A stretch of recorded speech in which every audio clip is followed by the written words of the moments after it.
नमस्कार विद्यार्थियों, मेघराज गुरुकुल में आपका स्वागत है। और आज जो क्लास है आपकी ज्योमेट्री की तीसरी क्लास है और आज की क्लास में कम्प्लीटली बात करने वाले हैं अपन त्रिभुजों की समरूपता और त्रिभुजों की समरूपताओं से क्वेश्चन प्लस त्रिभुजों की सर्वांग क्षमता। तो आज का कम्प्लीटली टॉपिक रहेगा आपको त्रिभुजों की समरूपता के बारे में, उससे रिलेटेड क्वेश्चन कैसे बनते हैं और अपन बात करेंगे त्रिभुजों की सर्वांग क्षमता के बारे में।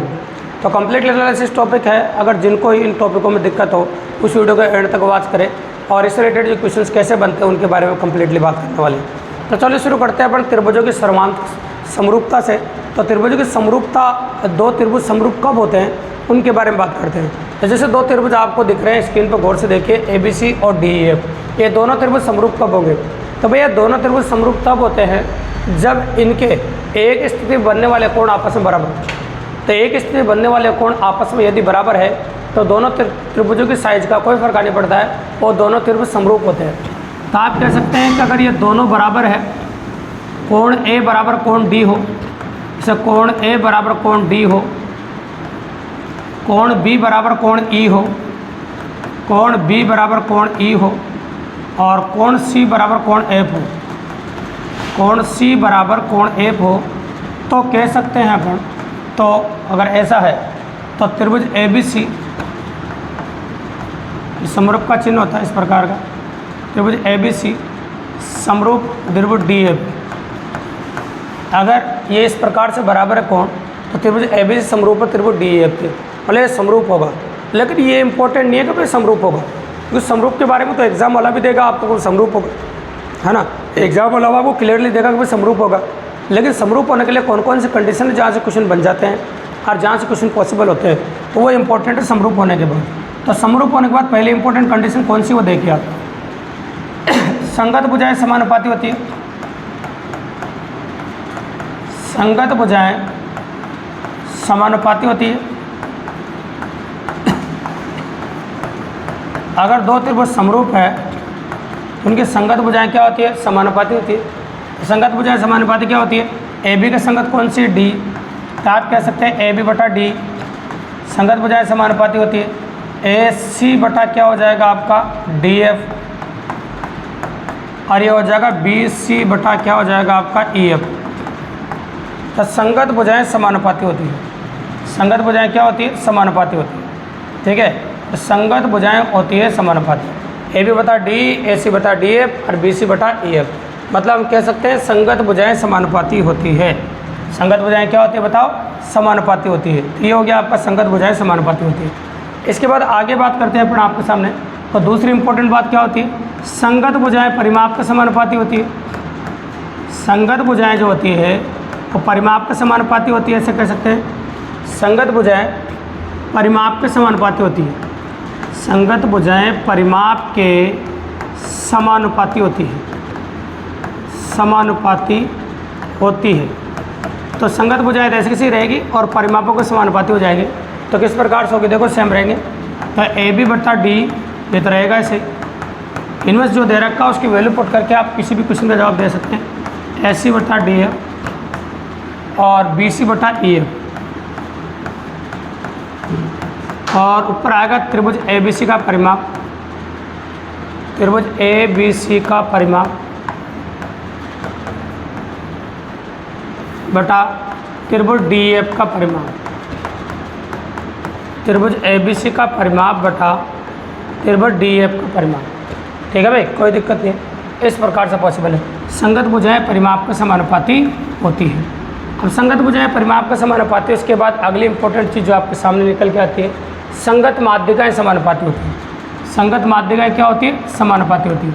अगली जो पॉसिबिलिटी अपनी हुआ है, संगत माध्यिकाएं, संगत माध्यिकाएं समानुपाती होती है। संगत माध्यिकाएं समानुपाती होती है। तो संगत माध्यिकाएं कैसे समानुपाती होती है उसके बारे में बात कर लेते हैं। तो पहले माध्यिका बनानी पड़ेगी अपन को। संगत माध्यिकाएं समानुपाती होती है। जैसे दो त्रिभुज बना रहे हैं अपन, दोनों त्रिभुज बना सकते हैं अपन। दो त्रिभुज बना दिए अपन और इन त्रिभुजों के नाम भी रख दें अपन, जैसे ABC है ना, DEF। इनकी संगत माध्यिकाएं कितनी पड़ेगी अपन को? ये देखो, ये माध्यिका है, ये माध्यिका है, ये माध्यिका है। इसी प्रकार से इसकी माध्यिका ये है, ये माध्यिका है और ये माध्यिका है। तो माध्यिकाएँ अपन ने खींची ताकि माध्यिकाओं के नाम दे सकें अपन। देखिए आप ये हो जाएगा डी, ई और एफ, इनके नाम बदलने पड़ेंगे अपन को क्योंकि सेम नाम हो जाएंगे। ये पी क्यू आर ले लेते हैं अपन, है ना। तो इस प्रकार से ये P Q R S T और ये संगत माध्यिकाएँ समानुपाती होती हैं। तो संगत माध्यिकाएँ किस प्रकार समानुपाती, जैसे ए डी के संगत कौन सी बता पी एस माध्यिकाएँ होती है, ए डी बटा पी एस। और आगे देख लीजिए ई सी बटा टी आर और बी एफ बटा क्यू यू। तो आप कह सकते हैं संगत माध्यिकाएँ समानुपाती होती है। तो अपन ने क्लियरली कहा है कि संगत माध्यिकाएँ जो होती है वो समानुपाती होती है। इसकी जो संगत माध्यिकाएँ वो समानुपाती होती है, अपन ने बना दिया आपके सामने, संगत माध्यिकाएँ समानुपाती होती है। तो अपन ने संगत माध्यिकाओं को समानुपाती कर दिया। तो तीसरी इंपॉर्टेंट बात हो गई कि संगत माध्यिकाएँ समानुपाती, संगत भुजाएँ समानुपाती होती है और संगत भुजाएँ परिमापों भी समानुपाती होती है। और लास्ट और सबसे इम्पोर्टेंट पॉइंट समरूपता में होता है, ये क्षेत्रफल समानुपाती होते हैं। सबसे इम्पोर्टेंट पॉइंट है, डायरेक्ट एग्जाम में क्वेश्चन भी आ जाता है। क्षेत्रफल समानुपाती होते हैं ऊंचाइयों के वर्गों के, ऊंचाइयों के वर्गों के, ऊंचाइयों के वर्गों के। क्षेत्रफल समानुपाती होते हैं ऊंचाइयों के वर्गों के, भुजाओं के वर्गों के, ऊंचाइयों के वर्गों के, भुजाओं के वर्गों के, भुजाओं के वर्गों के। और एक होता है आपका माध्यिकाओं के वर्गों के, माध्यिकाओं के वर्गों के। तो भाई एग्जाम में डायरेक्ट क्वेश्चन भी आ चुका है कि क्षेत्रफल समानुपाती होते हैं। पहला ऑप्शन था ऊंचाइयों के वर्गों के, दूसरा भुजाओं के वर्गों के, तीसरा माध्यिकाओं के वर्गों के। तो तीनों का लास्ट ऑप्शन था सभी, तो सभी के वर्गों के समानुपाती होता है। और इसको इस प्रकार से अगर हम लिखना चाहें लिख सकते हैं भैया। तो पहला तो ये था क्षेत्रफल, इस प्रकार से लिखे जाएंगे। ऊंचाइयों के वर्गों के क्वेश्चन करने के हिसाब से इसको इस्तेमाल कर सकते हैं, ऊंचाइयों के वर्गों के। दूसरा अगर आप इस्तेमाल करना चाहो, क्षेत्रफल समानुपाती होते हैं भुजाओं के वर्गों के, A1 का स्क्वायर बटा A2 का स्क्वायर। और तीसरा अगर आप कर सकते हैं तो कर सकते हैं क्षेत्रफल समानुपाती होते हैं माध्यिकाओं के वर्गों के, M1 का स्क्वायर बटा M2 का स्क्वायर। तो माध्यिकाओं के वर्गों के समानुपाती होते हैं। अब आप सोच रहे हैं सर समरूपता से एग्जाम में क्वेश्चन कैसे बनते हैं, तो डायरेक्टली पॉसिबल क्वेश्चन से भी, और डायरेक्टली क्वेश्चन बन जाते हैं। तो दो क्वेश्चन मैं आपको बताता हूँ ताकि प्रैक्टिकली अप्रोच बन सके आप। एक त्रिभुज है मेरे पास, दो त्रिभुज ABC, ऐसे बोला त्रिभुज ABC समरूप त्रिभुज DEF के, ऐसे बोले त्रिभुज AB समरूप त्रिभुज DEF के, ये दे रखा है। तथा AB बराबर 10 सेंटीमीटर, है ना, BC बराबर 5 सेंटीमीटर और CA बराबर 6 सेंटीमीटर, ठीक है। और आपको दे रखा DE बराबर 15 सेंटीमीटर। तो त्रिभुज DEF का परिमाप ज्ञात कीजिए। तो कर सकते हैं भैया DEF का परिमाप, तो जो भुजाएं अपन को चाहिए उन भुजाओं को अपन लिख देते हैं और बाकी जो नहीं चाहिए वो नहीं लिखते। तो आप जानते हैं कि AB के जो संगत भुजा रहेगी वो रहेगी DEF। तो आप लिखो AB बटा D, AB बटा D। फिर ऊपर लिखेंगे त्रिभुज ABC का परिमाप, ये तो चाहिए मुझे, और नीचे त्रिभुज DEF का परिमाप, DEF का परिमाप, ऐसे लिख देते हैं। अब जो जो दे रखा है वो रख देते हैं। AB कितना दे रखा है 10, DE कितना दे रखा है आपको 15। त्रिभुज ABC का परिमाप का मतलब है, परिमाप का मतलब होता है जितनी भुजाएं दे रखी हो तीनों भुजाओं को जोड़ दो तो परिमाप आ जाता है। तो तीनों भुजाओं को जोड़ो, कितना आ जाएगा 15 21, इसका जो परिमाप हो 21 आ जाएगा। और DEF का परिमाप से पूछा उसका x मान लीजिए। अब काट दो 5 से, 2 पंजे 10 और 3 पंजे 15। इसको इधर घुमाओ और इनको इधर घुमा दो। x की जो वैल्यू आ जाएगी आपकी त्रिभुज DEF का जो परिमाप है वो क्या आ जाएगा आपका, देखो 3 एकम 3 और 3 दूनी 6, 63 बटा 2 सेंटीमीटर। चाहो तो पॉइंटों में निकाल सकते हो और नहीं चाहो तो मत निकालो, आपकी इच्छा को डिपेंड करता है। ये आपका पहला सवाल था। इस प्रकार का क्वेश्चन आपको एग्जाम में देखने को मिल सकता है और ऐसी पॉसिबिलिटी होती है। क्वेश्चन नंबर 2 ये दे रहा हूँ मैं आपको कि दो त्रिभुज है जो समरूप त्रिभुज है उनके क्षेत्रफलों में 25:36 का अनुपात है, तो उनकी ऊंचाइयों में अनुपात ज्ञात कीजिए। तो आपको दे रखा है, देखो इस प्रकार रिलेशन होता है, ये उधर जाकर वर्गमूल बना देगा, वर्गमूल बना देगा तो 5:6 हो जाएगा, मतलब ऊंचाइयों में जो अनुपात आएगा वो 5:6 आ जाएगा। ऊंचाइयों में जो अनुपात निकल के आएगा वो कितना आ जाएगा आपका 5:6। इस प्रकार से जितने भी रिलेशंस हैं इनको काम में लेकर एग्जाम में अच्छे और इम्पोर्टेंट क्वेश्चन पुटअप किए जा सकते हैं। तो मैंने कहा था ना आज की क्लास हम 2 टॉपिक कंप्लीट करेंगे। तो ये जो पहला टॉपिक अपन ने बताया त्रिभुजों की समरूपता थी, और त्रिभुजों की समरूपता से जो एग्जाम में क्वेश्चन की डिमांड है वो सर्वांग समता से ज़्यादा रहती है। लेकिन सर्वांग समता की एक खास बात है, सर्वांग समता से डायरेक्टली थ्योरेटिकल क्वेश्चन आ जाता है भी, इसलिए सर्वांग समता को समझना भी जरूरी है। तो अब आते हैं आपके सामने त्रिभुजों की सर्वांग समता। त्रिभुजों की सर्वांग समता, तो अगला जो टॉपिक है त्रिभुज के दोनों टॉपिक एक साथ कवर कर रहे हैं अपन, त्रिभुजों की सर्वांग समता। तो त्रिभुजों की सर्वांग समता क्या होती है वो देखिए आप। तो 2 त्रिभुज सर्वांग सम कब होते हैं, ये सर्वांग समता का चिन्ह होता है इस प्रकार का। तो 2 त्रिभुज सर्वांग सम कब होते हैं उनके बारे में बात करेंगे अपन, देखिए आप। और सर्वांग सम होने की टोटल कंप्लीटली 4 कंडीशन है, और 4 कंडीशनों के बारे में बात करने वाले हैं। तो चलो देखिए आप सर्वांग सम कब होंगे। जैसे 2 त्रिभुजों की बात कर रहा हूँ मैं, ये 2 त्रिभुज बना रहे हैं अपन। यदि दिए गए दोनों त्रिभुजों में उनकी संगत भुजाएं आपस में बराबर हो तो वो दोनों त्रिभुज सर्वांग सम होते हैं। जैसे कैसे, ABC और ये PQR, ये 2 त्रिभुज दे रखे हैं, और इन दोनों त्रिभुजों में क्या हो रहा है देखो सुनो। अगर मैं कहूँ यदि AB बराबर PQ, BC बराबर QR और AC बराबर PR ऐसे हो, तो त्रिभुज ABC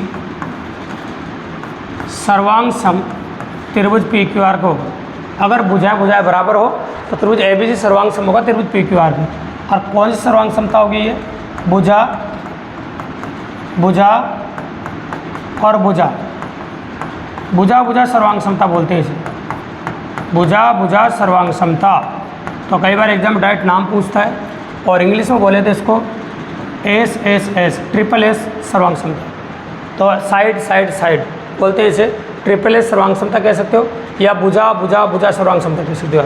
ट्रिपल S सर्वांग समता कह सकते हो, या फिर भुजा भुजा भुजा सर्वांग समता भी आप कह सकते हैं। तो भुजा भुजा सर्वांग समता को या ट्रिपल S सर्वांग समता को बात एक ही है। तो सर्वांग सम होने का पहला तरीका ही। इसके बाद दूसरी इंपॉर्टेंट बात बताते हैं आपको, तो इस या तो ऐसे सर्वांग सम होगा, और अगला सर्वांग सम कैसे होगा देखिए आप। जैसे ले रहे हैं अपन आपके सामने त्रिभुज बनाने पड़ेंगे। अगला 2 समकोण त्रिभुज बना रहे हैं अपन, और समकोण त्रिभुज में सर्वांग समता कैसी होती है उसके बारे में बात करेंगे। ये 2 समकोण त्रिभुज है। समकोण त्रिभुज वो त्रिभुज होते हैं जिनका एक कोण 90 डिग्री का होता है। ये एक कोण 90 डिग्री का है इसमें भी, और इसमें भी एक कोण 90 डिग्री का है। ये ABC त्रिभुज है और ये PQR त्रिभुज है। ये दोनों त्रिभुज अपन ने बना दिए। यदि 2 समकोण त्रिभुजों में एक तो कर्ण बराबर हो, अब कर्ण तो बराबर होना ही, जैसे कर्ण बराबर हो, और एक कोई सी भी एक भुजा बराबर हो। एक तो एक कर्ण बराबर हो और एक कोई सी भुजा बराबर हो।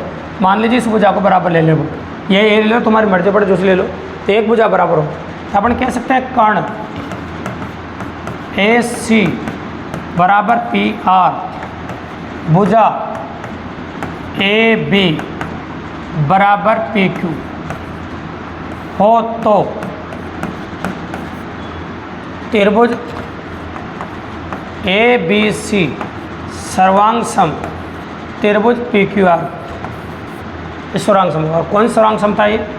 कर्ण भुजा सर्वांग समता।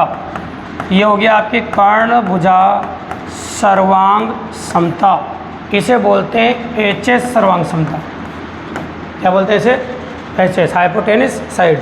तो इसे बोलते हैं कर्ण भुजा सर्वांग समता। तो टोटल मैंने कहा था 4 प्रकार की सर्वांग समताएं होती है, इसमें 2 हो गई है, और तीसरी देखिए आप, तीसरी कैसी होती है। तो तीसरी देखिए आप, 2 त्रिभुज बनाने पड़ेगा तीसरे को समझने के लिए। देखिए ये 2 त्रिभुज बनाए अपन, और दोनों त्रिभुजों में ये देखो इस प्रकार से त्रिभुज बना दिया अपन। एक और बना सकते हैं, ये दो त्रिभुज बना दिए, नाम भी रख देते हैं ए बी सी और पी क्यू आर। दोनों त्रिभुजों में दो तो भुजाएं और एक कोण, ठीक है। तो मान लीजिए दोनों भुजाएं आपस में बराबर है और ये दोनों भुजाएं आपस में बराबर है, मतलब ये भुजा और ये भुजा बराबर है और इनके बीच का कोण बराबर होना चाहिए। दो भुजाएं और उनके बीच का कोण अगर आपस में बराबर है तो ये दोनों त्रिभुज भी सर्वांग सम होंगे भी। कैसे? यदि ए सी बराबर पी आर, बी सी बराबर क्यू आर और कोण सी बराबर कोण आर हो तो त्रिभुज A B C, direct theoretically question आता है, डायरेक्ट पूछा जाता है, इस पर कोई सवाल नहीं पड़ता। दूसरा डायरेक्ट थ्योरेटिकल क्वेश्चन आ जाता है। त्रिभुज ए बी सी सर्वांग सम त्रिभुज पी क्यू आर पे, और कौन सर्वांग समता है? ये आपकी भुजा कोण भुजा सर्वांग समता, भुजा कोण भुजा सर्वांग समता, मतलब एस ए और S side angle side, S A S सर्वांग समता या भुजा कोण भुजा सर्वांग समता। डायरेक्ट नाम पुटअप हो सकता है और डायरेक्ट नाम पॉसिबल अभी, इस प्रकार से आपको ध्यान रहना चाहिए। ये तीसरी प्रकार है जो सर्वांग सम होने की है। अब इसके बाद आ जाते हैं अपन नेक्स्ट वेरिएंट। तो और कैसे सर्वांग सम होंगे वो देखिए। दो त्रिभुज लेने पड़ेंगे अपन को, ये ले लिए अधिक कोण त्रिभुज ले रहे हैं इस बार। ये अधिक कोण त्रिभुज बोलते हैं जिनका एक कोण अधिक कोण होता है, इसलिए अधिक कोण त्रिभुज बोलते हैं। ये दो अधिक कोण त्रिभुज ले लिए अपन ने, इनके नाम रख देते हैं ए बी और सी, पी क्यू और आर। तो अधिक कोण त्रिभुजों में अगर हम बात करें आपके सामने तो प्रैक्टिकली अप्रोच कर सकते हैं भी। और कैसे? तो अधिक कोण त्रिभुजों में यूँ कहें आपके सामने, यदि यहाँ पर तो देखो अपन कह रहे हैं कि दो कोण है ना, एक कोण है दो भुजाएं। अब यहाँ दो कोण बराबर होने चाहिए। ये कोण इस कोण के बराबर होना चाहिए, ये थीटा है, ये भी थीटा होना चाहिए। ये कोण इस कोण के बराबर होना चाहिए, फाई है, ये भी फाई होना चाहिए। और एक भुजा बराबर होना चाहिए, मतलब दो कोण और एक भुजा बराबर होना चाहिए, है ना। इस प्रकार कह सकते हैं अपन, तो तब जाके दोनों त्रिभुज सर्वांग सम होंगे। यदि कोण सी बराबर कोण आर, कोण बी बराबर कोण क्यू और भुजा वो कोण थे, यहाँ भुजा है, भुजा ए बी बराबर क्या है बताओ? पी क्यू हो तो त्रिभुज ए बी सी सर्वांग सम त्रिभुज पी क्यू आर के, ये सर्वांग सम होंगे। और ये सर्वांग सम होगा तो कौन सर्वांग समता होगी? आप कोण कोण भुजा, मतलब ए एस सर्वांग समता, ए एस सर्वांग समता, एंगल एंगल साइड, मतलब कोण कोण भुजा सर्वांग समता। तो इस प्रकार से पॉसिबल है। मैंने कहा था 4 प्रकार सर्वांग सम हो सकते हैं। तो काफ़ी अच्छी क्लास थी, क्योंकि कारण क्या है कि समरूपता और समरूपता का दोनों का निचोड़ है। और सर्वांग समता और समरूपता अगर दोनों के बारे में अच्छी नॉलेज है आपको, तो एग्जाम में इनसे रिलेटेड जो क्वेश्चंस बनते हैं तो काफ़ी पॉसिबल क्वेश्चन बन सकते हैं भी। तो काफ़ी शानदार क्लास, अगर आपने कंप्लीट क्लास देखी तो मुझे लगता है कि समरूपता सर्वांग समता से रिलेटेड कोई भी प्रॉब्लम आए तो काफ़ी इजीली अप्रोच कर सकते हैं हम। अगर वीडियो पसंद आए और अच्छा लगा, चैनल को सब्सक्राइब करना, लाइक करना, शेयर करना और अपने और दोस्तों को बताना दोस्तों। तो इसी प्रकार बेहतरीन क्लास हम रोजाना आपके लिए लेकर आते रहे दोस्तों। धन्यवाद।